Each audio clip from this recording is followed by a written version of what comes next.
ఈ కాలంలో దొరికే గోంగూర చాలా బాగుంటుందండి. అసలు గోంగూర మనం ఎన్నిసార్లు తిన్నా కూడా బోర్ కొట్టదండి.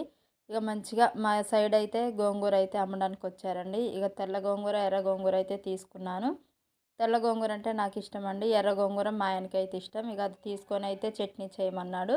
నేనైతే ఇక ఎర్ర గోంగూర చట్నీ చేస్తున్నానండి.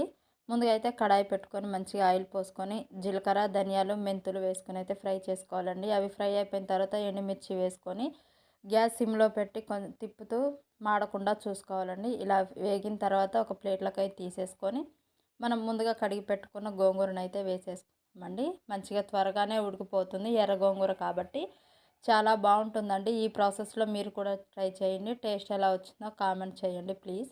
ఇలా అయితే ఉడికిపోయిందండి గోంగూర. మంచిగా రోట్లో కాబట్టి ఇంకా టేస్ట్ వస్తుందండి. ఇక రోట్లో అయితే వేసుకొని కొంచెం అంత ఉప్పు అయితే వేసుకొని ఈ ఎండుమిర్చిని అయితే మెత్తగా దంపుకుందామండి. ఇలా మెత్తగా అయిపోయిన తర్వాత మనం ఉడికించుకున్న గోంగూర వేసుకొని మంచిగా నూరుకోవాలండి. అసలు చాలా బాగుంటుంది టేస్ట్.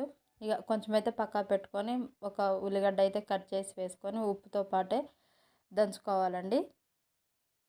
ఇలా నూరిన తర్వాత మొత్తం వేసి మళ్ళీ ఒకసారి నూరైతే ఇలా ప్లేట్లో తీసుకొని దీన్ని అయితే పోపు వేసుకోవాలండి. చాలా బాగుంటుంది.